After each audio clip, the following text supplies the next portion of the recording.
Greetings everyone, this is Lodrik and this is the game War in the Pacific, and today I want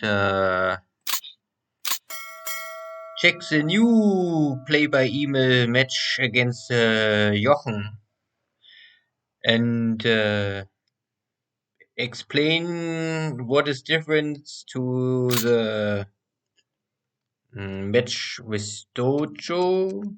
Dojo's match is still on hold, I would say, for over a month, I think 1.5 months. And so I was asked because the THG game I was kicked out, or at least THG asked me if I can hand over the Japanese side back to him, and he want to try someone else. And it's okay, simply because in my opinion, the game is for sure lost for Japan. But yeah, you can still do something with this uh, set up and play something and have some battles. But there's simply normally no way back for Japan. I mean, if not the allied player on purpose ruin his side. Anyway, so because the THG game is I'm out, and the dojo game is more than a month, 6 years, 7 weeks now on ice and hold. Jochen asked me if I can maybe play with him a new uh, game match. So, and we are now here in a 1 day setup. Originally, we tried a 2 day setup because it simply uh, progressed much faster and is maybe more easy to come for the ally player in a time slot that he can fight back. Um, but there's a problem with the game if you play the Japanese player and you have the agreement that you say, okay, the Japanese make a surprise attack, but you have a 2 day turn set up, then it's a little hard for the allied player to recover from this, maybe. So because there are 2 days, no orders for the allied player is a little, yeah, they suffer simply high high losses, and a lot of stuff gets damaged, and it's maybe a little too much for the Japanese. Is little, you can maybe call it nearly gamey, because of course why the allies would not react for 2 days. So we change now and to a 1 day setup, because with a 1 day setup I would say this is more or less historical, because of course it was a surprise attack, and the allied or the commander, so the Air Force commander or Navy commander, at that first day, 7th of December, had no orders from any headquarter, so they only reacted on their own. And this game also has like this, so uh, there is some reaction from the British in Malaya, and also a little action or a little activity in Pearl Harbor and Manila area, but not too much. No real strategy behind this. So, and we go for this that we make a 1 day turn. I make at the 7th December. I can change all what is possible to do in the game without the editor. You can also use the editor, then you really can change everything in the game. But I only have the options what is possible for me to change uh, with a normal game, and set up everything, and yeah, have my strategy with this. It is of course not too far away from what I did with Dojo, but it's a big difference if you play 1 day or 2 day turns. With 2 day turns, you must always keep in mind that uh,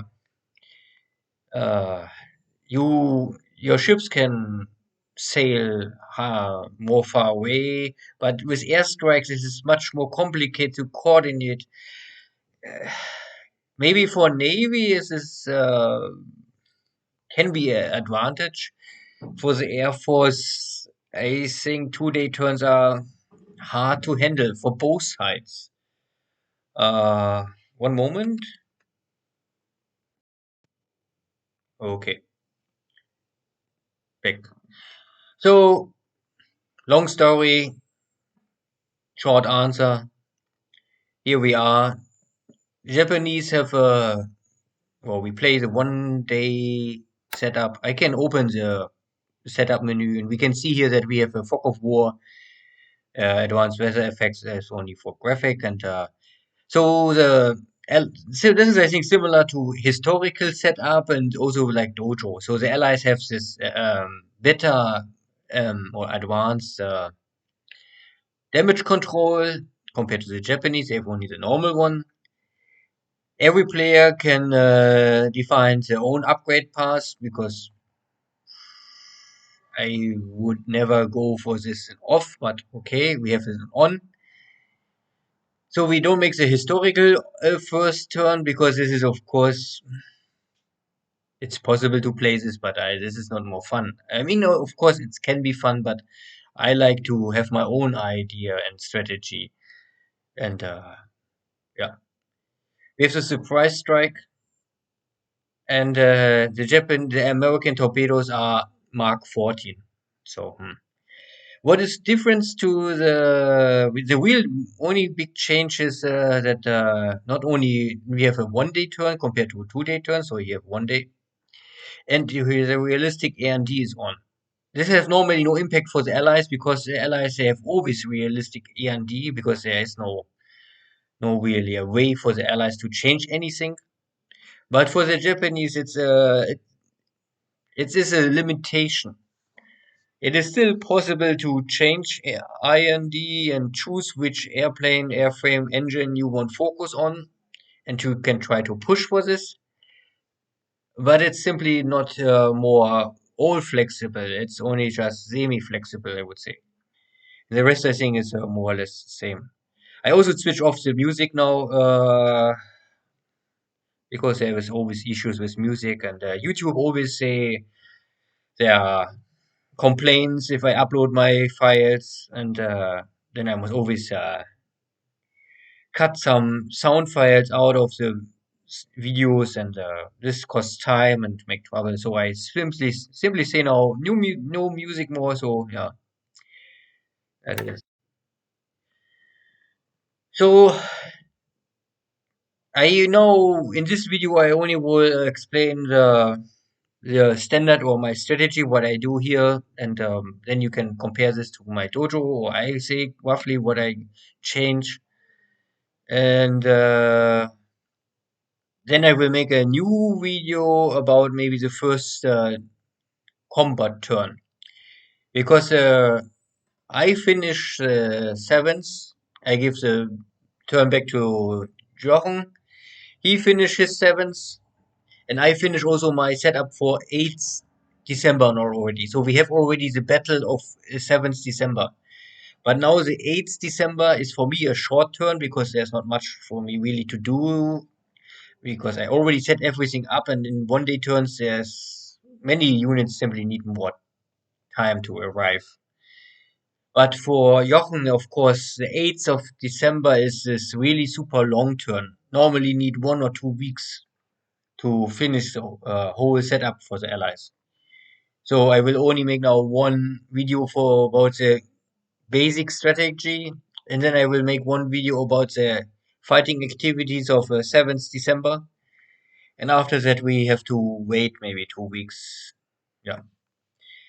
I want to also say that, of course, Jochen asked me if, I mean, first we agree that we say we make a delay of maybe 1 week or 2 weeks between game time and upload videos to YouTube. But later, Jochen asked if it's maybe possible to do it like THG and XTRG. They more or less they agree they upload after every turn their file and their as a video on YouTube, and no one, of course, watching the others video on YouTube, and hopefully no one will spoil any critical information. And then we see how this works out. If there's too much spoil uh, stuff happening, then we maybe have to bring in this 1 week delay. But it's a uh, it's simply we try with Jojo. I mean, Jojo always asks me to have 1 month in-game time delay between actual turn and YouTube turn. This will normally make it impossible to leak any information. So this said about this topic, maybe I can maybe show first roughly my industry setup. Not that I really changed too much, but because of the Japanese, it's maybe a little more. Uh, the Japanese needs an industry setup. Let's say this. For the Allies, there is no industry setup. They get everything for free, and for the Japanese, you not really get anything for free. So this first thing, what I did is more or less after I load the file. I mean, this is now the finished setup, so I can only explain it. I normally deactivate everything, and then I go for manpower, and then I say turn off all repairs for manpower. I don't want to waste any supplies for manpower repair simply because it's nearly impossible that a Japanese running out of manpower. After this, the same I did with light industry. Uh, Light industry is normally not bad, but the game rules are what they are, and to repair one light industry costs 1,000 supplies. But one light industry only produces one supply per day. So the investment I put inside to repair one light industry, I first get back after 1,000 days. So this is 3 years.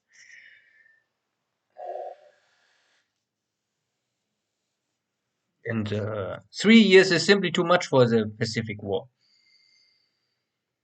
Maybe for Warhammer 40K or something, where you battle for hundreds or thousands of years, it's no issue. But here it is an issue. So light industry all off the same.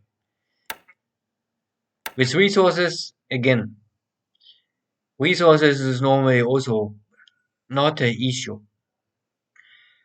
And compared to the cost is always the same, always 1,000. And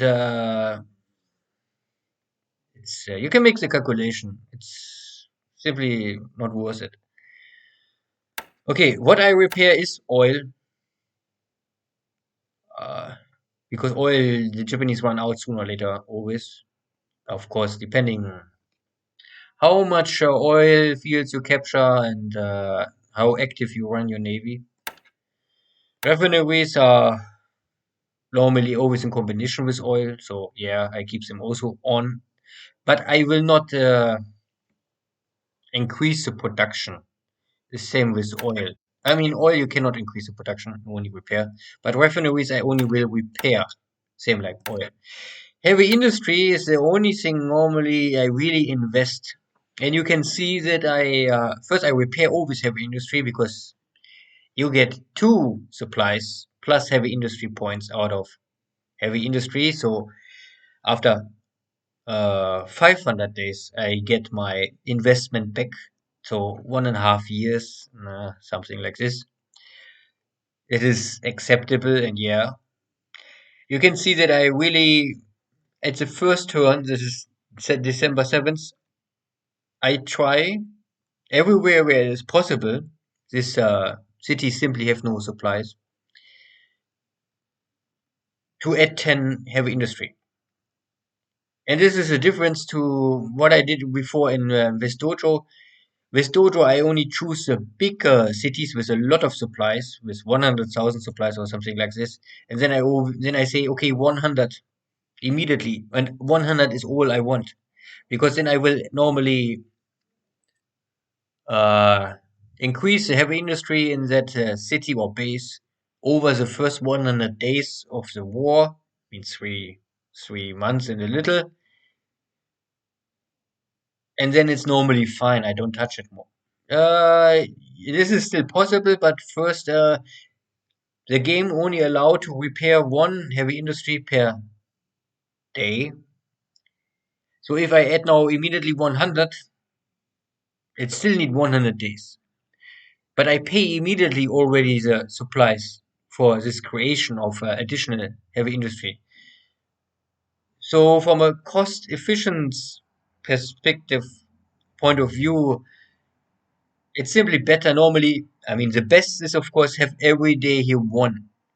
But this is of course micromanagement, and I would say this is a little maybe really too complicated. So I make here now a 10. And maybe in 8 or 9 days, if I come here down to 1 or 2, I will add again 10. And then again 10. And this I will maybe do up to 1st of April, and then I will stop it. Because then I still need 500 days to get my investment back. But in April of 42, then we already at maybe sooner or later near October, November 43. Then we're coming to 44. Then I have only 1 year maybe left to get some benefit out of this investment. This is the idea behind. I also do this in every base now, really, because sooner or later the Japanese running out of supplies.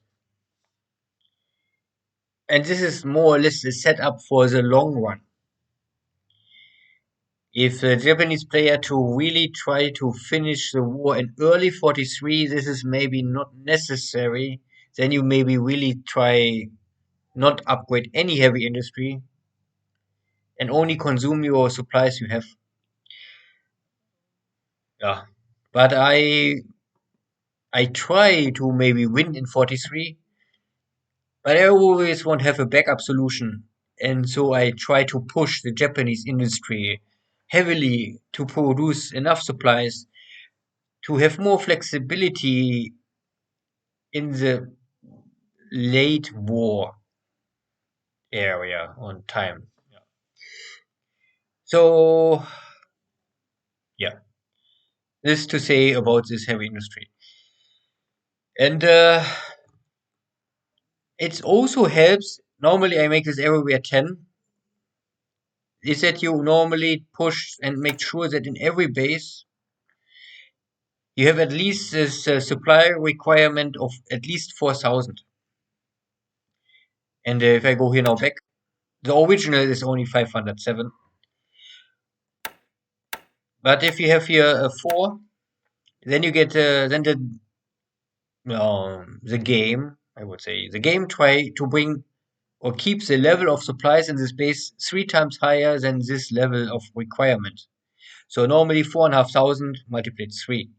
So we will come around 13,000 to 14,000. The game try to bring in this base.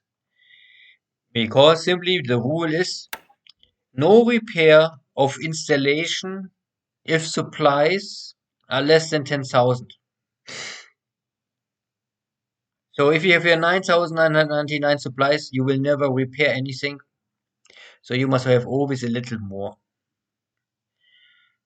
But so far I know, at the end of the turn, the game first moves supplies, and after it moves the supplies, it makes a check for repair. So you don't must have at the beginning of your, I mean, I don't must have now supplies in this base to have the repair next turn.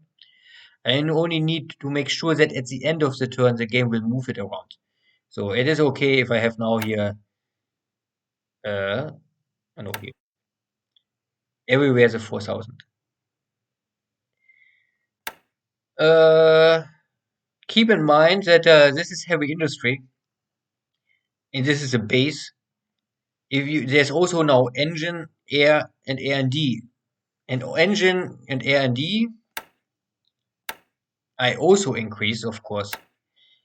And this installation also will consume supplies. So if a base have multiple engine factories, aircraft factories, and heavy industry, two, three, four things, equipment or factories, tools in the same base, then every tool will require 1,000 supplies. So then maybe you don't go for 4,000, then you maybe go for 5,000. But normally after three, four turns, the game will level the amount of supplies, and then the player will normally realize, okay, there's always two less supplies. I maybe must increase the requirement supply level 1,000 more or 2,000 more. So this is only about the basic strategy I follow. Of course, it's only to explain what I thinking and why I do this and how I do it. But this is really the player's choice, and there is no right way and wrong way. I would only simply say it is wrong to try to push one base. If we go back to heavy industry, like a classic, maybe like Tokyo, uh, oops, Tokyo is always the biggest here, or Osaka, and maybe try to increase now the heavy industry for 1,000 or something like this. Because even if I put here 1,000 additional heavy industry inside, it cost me 1,000 days before I really can finish this. And this will never, I will never get any return supplies or win supplies out of this. I will, even my investment will maybe just barely come back, but I win nothing. So it's totally waste. But this is a mathematic and make the economy science something like this. So I don't want to discuss this too much because this is always some people believe other stuff and let them. So okay, maybe the only other thing I did armament I also don't touch because it make no sense to really do here anything. What I did this time compared to the last time is I invest here a little and I make a wrong click more or less. I changed one armament factory to vehicle by mistake, but I was just so, I make a mistake. I don't save, and then I changed so many stuff, and then I realized this, and I was saying, okay, this is a small mistake, yeah, and at least it is a change from armament to vehicle and not the other side. If I would change vehicles to armament, then I would say, screw it, loads my last save file. But in this case, I simply say, okay, I change by mistake the factory. Okay,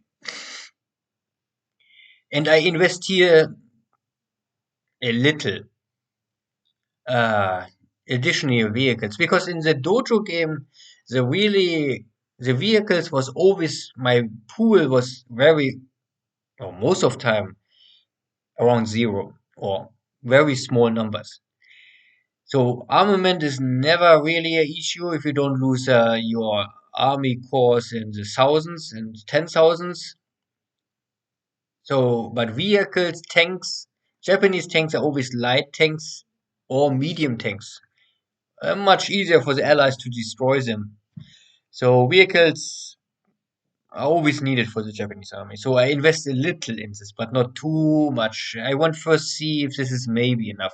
If this is not enough, I maybe add 20, 30 more vehicle factories in total. For the engines, I don't know. Of course, there's always the same. You can always discuss this and say you need other engines, but I say I go the H60 is a must-have because this is the next generation of dive bombers are running with this engine.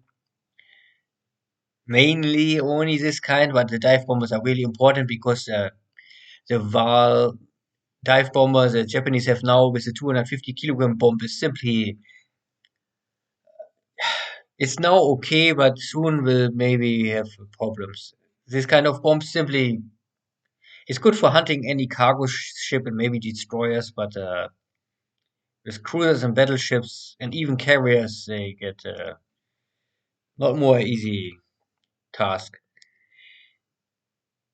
I I only in double here now this factory, and I don't touch this one simply because one factory, if I call this now or tool in this city, can only produce maximum 1% per day.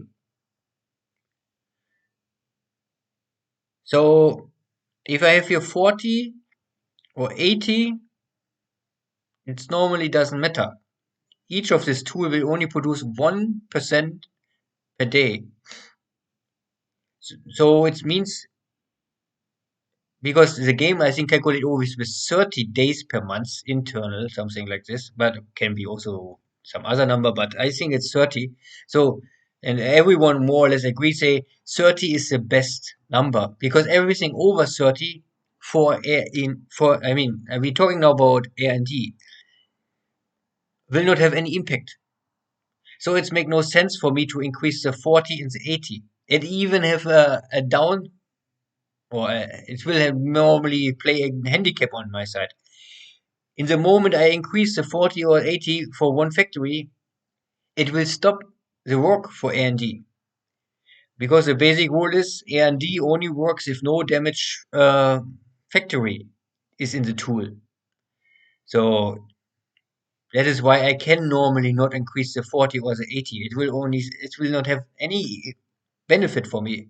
It will have only a downside impact for me. I lose R&D points. So this is but the 5 is too small to really create for sure R&D. So I will push the 5 to a 30 as fast as possible. Once it is a 30, I keep it like this. Once the R&D is over and the engine will go online, then I can maybe increase these numbers and produce faster more engines to get earlier the 500 engine pool bonus for the Japanese. Once I have the 500 engine bonus, means I double all R&D airframes based on that engine. Uh, yeah, this is the biggest advantage that you get a 100% bonus for all airframes based on the same engine. But you must have 500 engines, and also every bonus R&D point you get, you pay with one engine. So nothing is for free. So this is R&D, the gray one, and the yellow one is production. So you can see that here I change also some stuff because the original setup is old engines and there are also some rocket engines and jet engines and I all don't want this. I only have this H60. I have H 32, 33. I also developed the 43 because this is normally I say the high end engine and we really ate late game. This is like all airframes, I think, based on the H-43 and something from 45 or N-44. So this is really the last engine maybe for the Japanese. If you skip the jet and rocket engines, the 40s, yeah, the 34 and the classic 35. The 35 is of course the most important maybe out of this all. And the but also in the 45 is maybe the most important mid late game engine for the Japanese. But this is really everyone sees it a little different. So I don't have the 42, I don't have rocket engine, I don't have jet engine, and I kick immediately out the old engine. I only produce this stuff what I really need in the future still. And you can see the numbers. So you can see this I try to bring up to a 30. The 35, the 34, 33, 32. I normally increase the production similar to heavy industry, 10 more and then 10 more and then 10 more. Uh, in the dojo game, I focus mainly on the 35 because, of course, this is maybe the most important engine. And you have here a big engine already. I mean, there's a big factory producing this 35. because it is the most important for the Japanese fighter force. But others, the 32 and 33, also have some meaning still, at least for 42, 43, maybe 44, not more so much. And in Dojo game, I maybe was too slow or not aggressive enough with this type of engine, and I first get in March or April everything on 500, so that I can increase my ND stuff. Yeah, but you can see the numbers, and if you have any question for this, ask me. And yeah, so this is engine. This is the aircraft production. The aircraft production, I also did a little different to the dojo game. In the dojo game, I was more strict, and I kicked out immediately everything what I think is have no future more. Uh, Here with Jochen, I keep it a little mix. Mainly because this old Sonia light bombers, they normally are not good to fight anything, but they are good enough to train pilots. And with the dojo game, I had the issue that normally my strategy was I don't produce any old army bombers.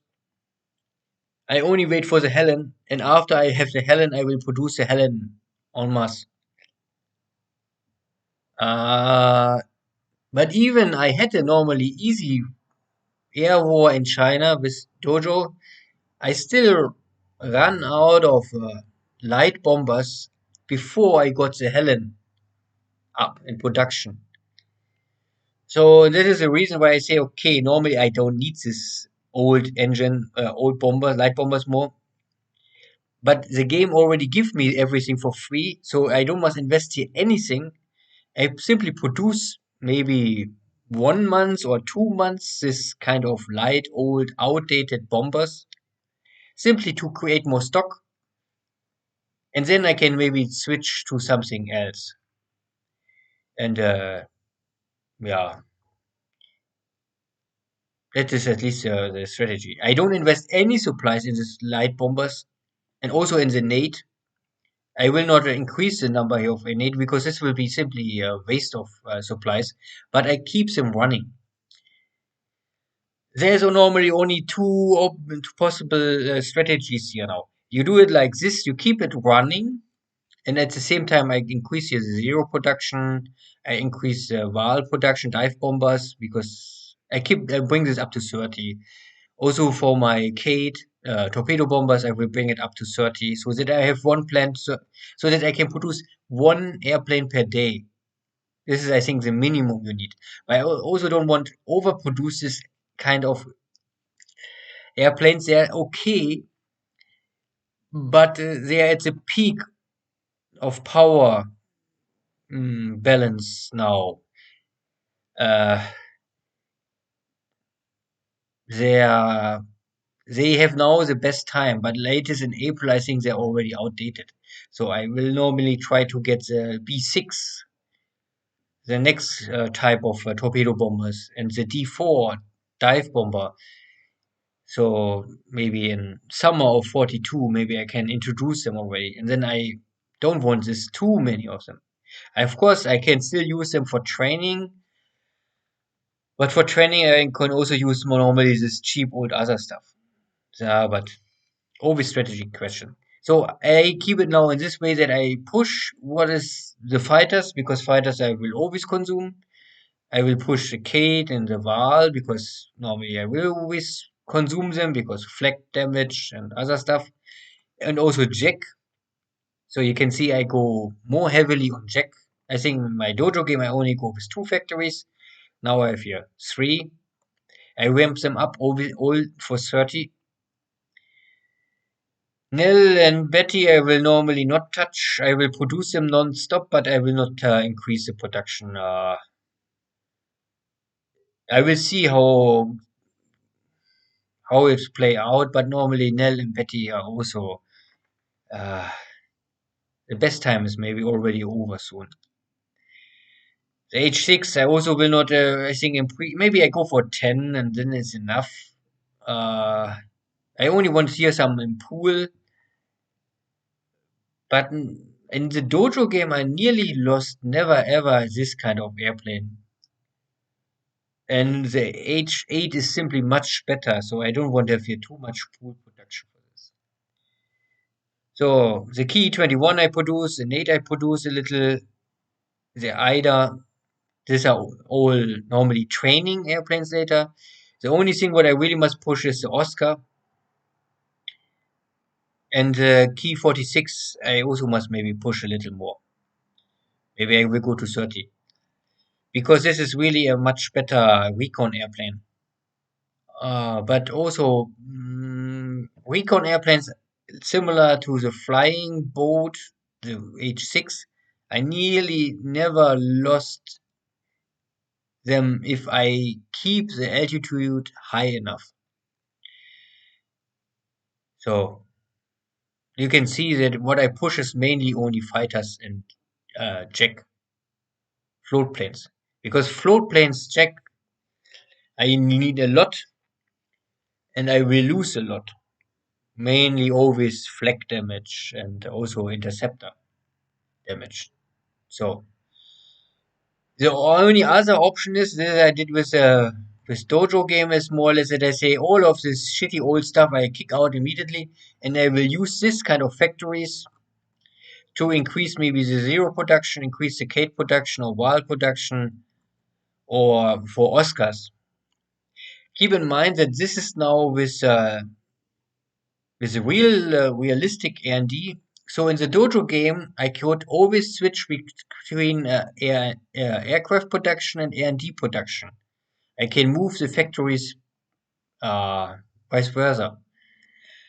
But here, it's a strict limitation. You have production tools, factories here. They only can make production. So if I touch this, I can see here a window I can change, but I only can change one. I can only produce something. I cannot change to R&D. And the R&D is the same. R&D keep tool, keep R&D. The special of, I mean, of course, everyone knows this, but if the R&D is finished, then normally R&D tool will change to a production tool. Uh, I think only the last day, uh, I mean, it's still possible. I can normally here change now every time from one R&D tool to the next R&D tool.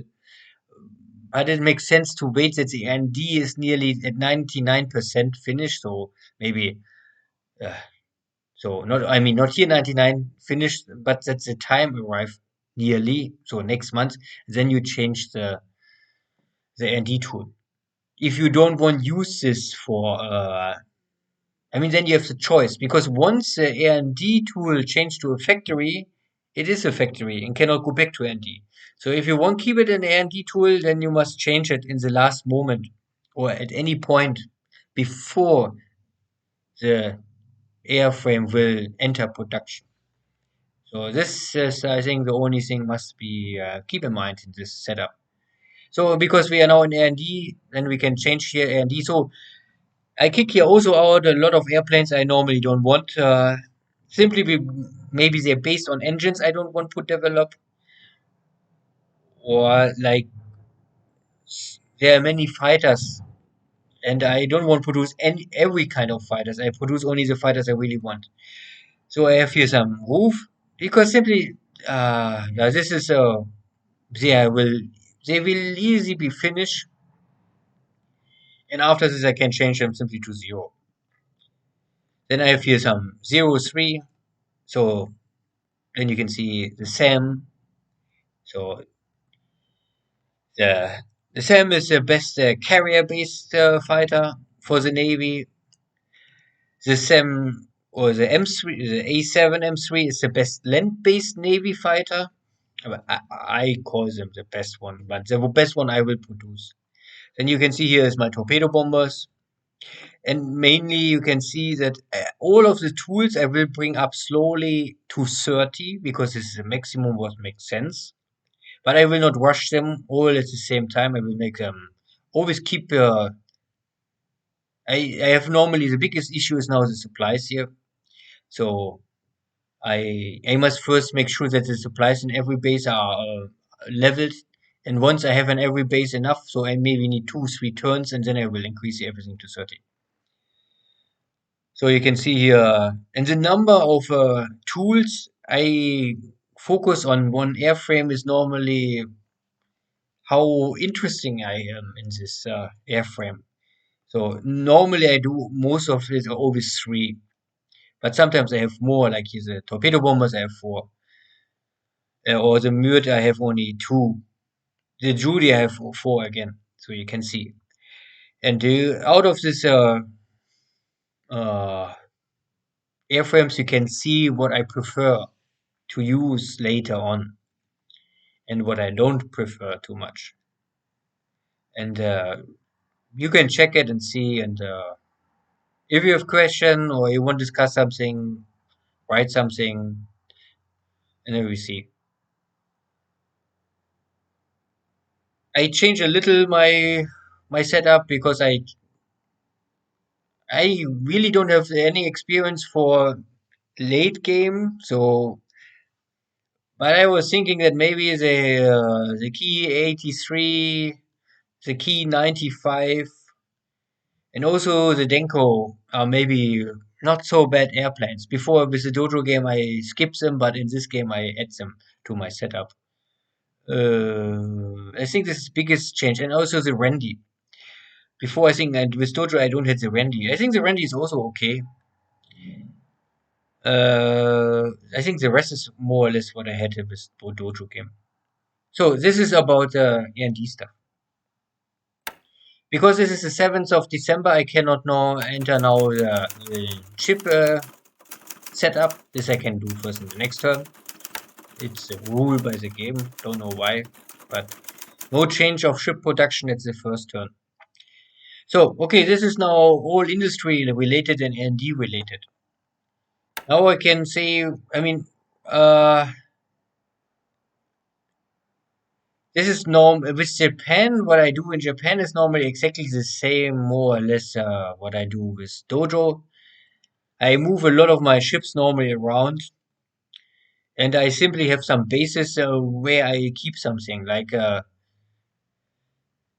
here in the north, I have always my small, slow cargo ships, and I use them for because here's a lot of resources coming and going, and I must bring them to the mainland of Japan. So I use everything what is cheap and slow. I use normally north of Japan. Then I will have here the 11th air headquarter out of Ominato. This is simply my northern air HQ to cover this sea. Then I have one air HQ. I think it's the 11th or the 12th. I don't know more. But I have one Ominato is one air HQ or headquarter. I have one airbase, let's say in Ominato is airbase north, Tokyo is airbase center. Then I have my also in Nagasaki, I have my airbase source. And in these 3 bases, I have always all my airplanes. This is simply mainly related to logistics that I don't have to check too many bases. It will not be 100% always like this. I always have some maybe airframes or air bases also in Kur. Because this is the main Navy shipyard and many ships enter here the service. So often I have here some small airplanes for loading, unloading from the ships. But this is normally only small stuff. I also normally manage my ships that I say, okay, light cargo ships or small cargo ships are always in the north of Japan. Oh, my mouse. In Tokyo, I keep normally every big troop transport and fast cargo ship. Before I use also Osaka and make it try both spaces, but at the end I realized the ports of Tokyo is a 10, so the capacity is nearly unlimited. At least for Japan, I will never normally fully use this port. And it's also again more easy to bring all my land units, everything what I want ship out of Japan, I bring to Tokyo and then I manage it out of Tokyo. Yeah, you could say normally if I bring it all to to Nagasaki, maybe I can. The distance is shorter, but uh, I do it like this way. So Tokyo is normally my army port. Every army unit, everything what is land-based, I will ship out of Tokyo. Kobe is my oil harbor. Everything what is related to oilers, tankers, fuel will normally always go to Kobe. Uh, Mainly, I will ship out fuel from Japan to Rabaul, Truk, this area. This is normally the direction. Shipping fuel out of Japan direction or East Australia. And because normally the Dutch, I mean, like Surabaya, Java, Sumatra, Palembang, they're producing their own fuel. So I will normally not ship fuel from Japan in this area. At least in the dojo game, I never had issue with this. I never was it was never needed for me to ship anything fuel related to Singapore like this. I always got it from Balikpapan, Tarakan, or Balikpapan.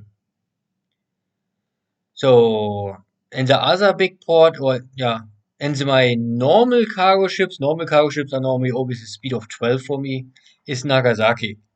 From Nagasaki, I normally, from Port Arthur, I will bring back to Nagasaki. From China, I will bring resources to Nagasaki, maybe. So everything what is also from maybe from Taiwan or everything what I can bring or must bring to Japan, or if the interlink from Japan to China, will I normally will ship supplies from Nagasaki to Shanghai, but I will bring resources or fuel or oil from Port Arthur, Shanghai to Nagasaki. And I will normally really only use this kind of ports. These are all big ports. Yeah, there are many other ports, but it's make it more easy to keep an overview about everything. And the way is still short enough to not call it waste of fuel. Uh, yeah, but this is my strategy. And this is normally all. After 1 week maybe of turns, you will see that I really have three, four, five big hotspots in Japan where everything is concentrated, and then it's really easy to click it, see what is the problem, and then fix it. And Manchukuo, I do more or less the same. With the dojo game, I was not first sure if it's really possible, but I really bring everything what is aircraft related and army related to Mukden. And maybe at the beginning, the first week or first 2 weeks, I will also keep maybe some airplanes in Port Arthur and in Harbin. But in the long run, I really try to bring everything to Mukden, what is possible, and keep it there. It's simply the airport is six. I think this is, and because I make only training in Mukden, this is normally enough. It is easier to check all my air wings here. And for the army, it's also normally better to reinforce and repair the stuff because nearly every unit in Mukden is similar to this, that 10, 20, 30% of the unit is disabled or need repair because this disabled unit will not give assault strength, and this simply will keep the have will not help with the garrison request in Manchukuo. if I can repair all this damaged stuff in Manchukuo, my garrison power will increase maybe from 11,000 to, I would say, maybe to 14 or even to 15,000. Something like this. 20% maybe more here. So at least 2,000 to 3,000 more points. This 2,000 or 3,000 additional Manchukuo points I can take out. So, of course, my wish is to repair as soon as possible all these damaged units, that I can as soon as possible bring out as many possible strong, capable units out of Manchukuo to fight in China. If you call this now gamey, I don't know. I would say it's a game rules, and I have no problem with this. Uh, yeah. So this is a way. This is what I do in Manchukuo. I first bring everything what is possible to Mukden, but of course there are many cities have getaway zone requests, so I cannot move everything. But in the end, I think after 1 week, I have maybe everything in Mukden. And I first I bring everything to Mukden, and after I arrive in Mukden, I repair everything. And after I repair everything, or it's at least 99% finished repair, I will move stuff out of Manchukuo. So I will not rush the stuff. I want first repair it. And because I maybe this is why I will be maybe a little more slow in China this time. In with Dojo, I more or less I try really it's really immediately to push Dojo and surprise him, and it was successful. But now I believe that Jochen is maybe more aware. I mean, he will maybe know what is possible to do with the Japanese in China, and he will maybe will play it more safe. I don't know if I can really say this because I have the feeling Dojo plays this game safe. So I don't know if we can play it more safe than Dojo, but something like this. I cannot say much about China because I think I must see what Jochen will do, how he will bring his Chinese units in position, and I don't have also too many choices. Like I said before, for me, Xi'an is the key city in all of northern China. And in south of China, I would say it is more like Guilin is the key city, or these two cities are the key. In the center of China is always something like you can go for it, but I don't really see a big advantage for the Japanese. It will not help me too much, but we will see. Mainly, first in the first months of the war, I have normally the minimum task is to clean up all this stuff here and take Nanyang at least in these cities. I think this is the Japanese must be able to take these three cities in the first one at least 2 months. This is the minimum goal. Then the next goal is Xi'an. And here is the same. The first month takes these two cities, and the second month maybe takes these two, three cities here. And then you can choose go for the center or go for the southern part. I simply like the southern part because if I can take Nanning, I have a highway connection to Vietnam. Then it's possible to bring also supplies from Vietnam in this area. And once I can take these cities, of course, it makes sense to take the center because then you have the highway completely from north of China to south of China. Then you can normally move all supplies you want in any direction. So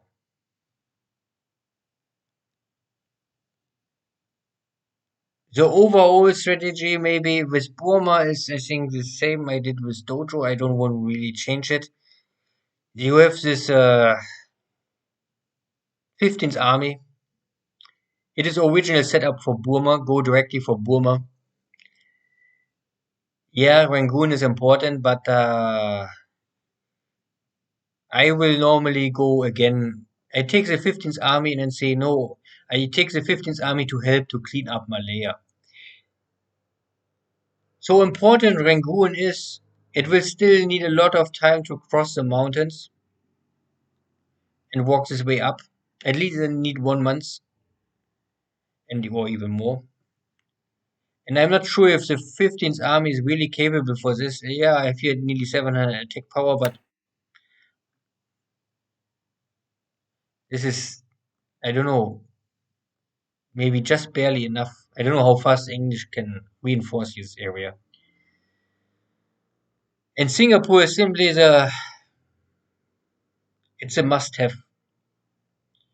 All operations will stop if I don't take Singapore. I mean, of course, it's possible to go for Palmbang and everything else without Singapore, but I would say this is a logistic nightmare. So to take Singapore is really always the top priority. Bef- for me, from my point of view, Japan cannot attack anything else after it must first take Singapore, make sure Malaya is under control, and first after Singapore is done, can go for Sumatra, can go for Java, and go for Rangoon. So this will be my strategy. But I I play it a little more risky, I would say. In some parts, I play it more safe, but in Malaya, last time I was a little disappointed that I was not really much faster than the historical outcome. The historical outcome was still uh, very successful, I must say, for the Japanese. And no one expected that Singapore will fall so fast. Compared to Malaya or Bataan, Singapore simply surrendered 2 months earlier.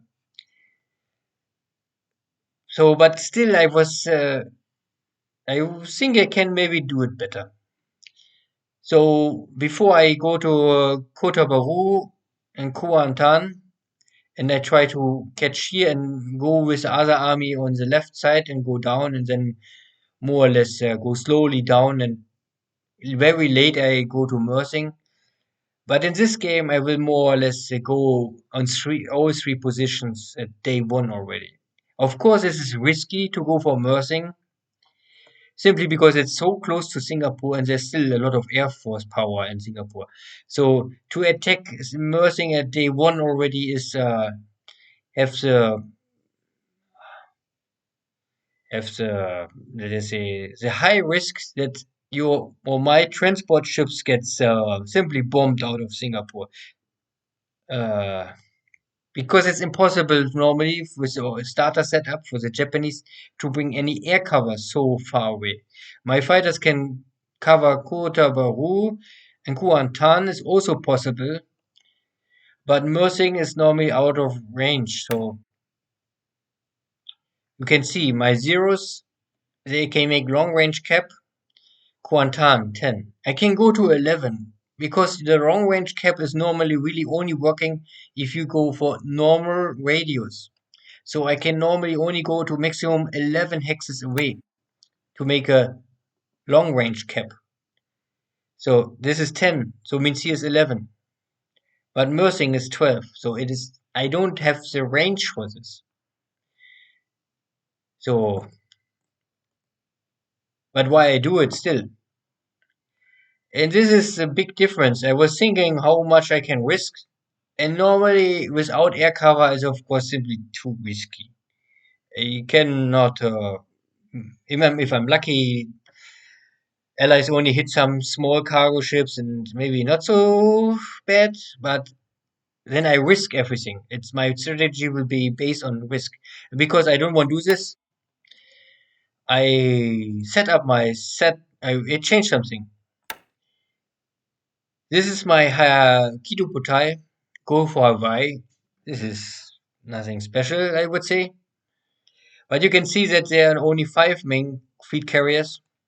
Because what I did is more or less I take the Hiryu with 2 battleships and some destroyers. And I set up a way that they will be immersing. And the hero will more or less, with his zero fighters, give me cover. And but I don't want to take, so this is why I make only a range of one. I want the main purpose is I cover Mersing, and if there are any ships nearby, but only a range of one, so I only can attack here nearby. Because if I go to Singapore, then I know there are already a lot of enemy fighters, and then the zeros will be simply too small in numbers. Maybe I can achieve some victory, but my fighters will be burned out easily, and I have only 18 zeros. And 50% I want keep to defend Mersingen, and 50% I cover with if I can find any one nearby. Something like this. It's a risky operation, of course. I risk now more or less one of my main fleet carriers to be attacked from Singapore. Uh, it's gambling. So I it's gambling. So I don't know what really will happen. But I try this. And the Japanese player must always risk something, but it's a calculation. How much risk? So I don't want to risk all my cargo ships because if I have here no air cover, then for sure every bomber from Dojo, not from Dojo, from Jochen, from the Allies, will have an easy attack run. If I have here some zeros, then maybe I can stop most of them because this is also a surprise attack. So something like this. So and because I want to take all of these three bases at the same time, I really have to focus for this and I skip everything else.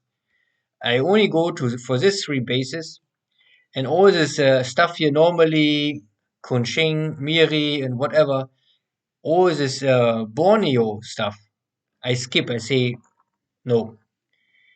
All these bases are nice to have, but my main focus is Singapore. This time I really say everything what is possible I will bring to Malaya, and I really only try to rush Singapore, and I want normally get it early January maybe already. So maximum 4 weeks, not like last time, beginning of February. Now I want it beginning of January.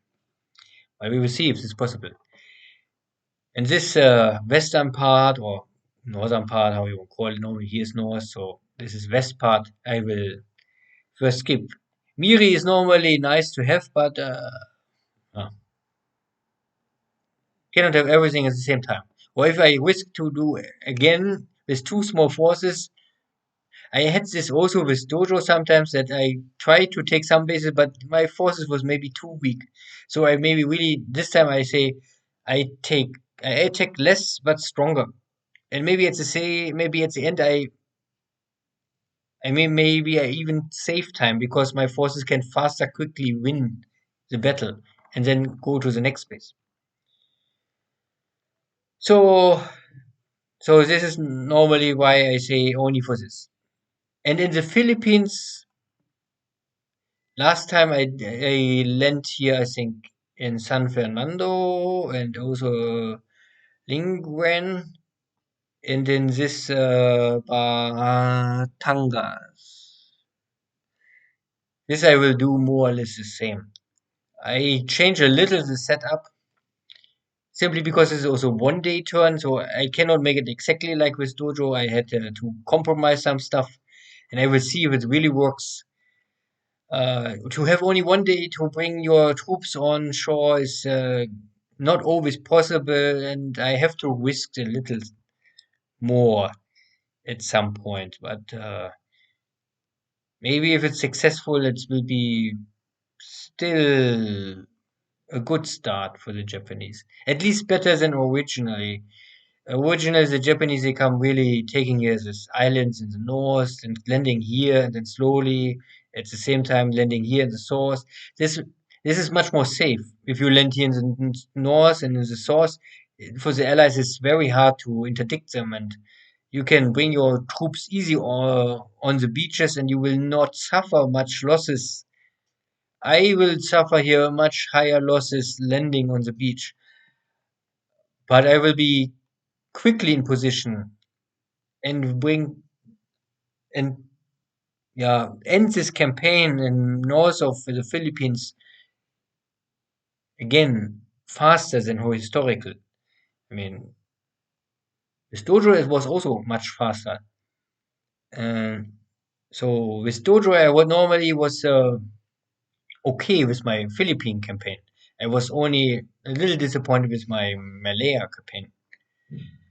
So this is my two strategies. From Japan, what is possible, from Taiwan and nearby, I bring everything to the Philippines. From Hainan, Vietnam, I bring everything to Malaya. And only try this. Yeah. Some smaller stuff, but this we will see if we make the combat animation and result, and we can see how the task forces really play out. So there's not really much else to say. Uh, the only thing I can say now, the Kidu Putai, I say five main carriers, heavy cruisers, light cruisers, and destroyers for supply. So I have maybe less attack airplanes to strike Pearl Harbor, but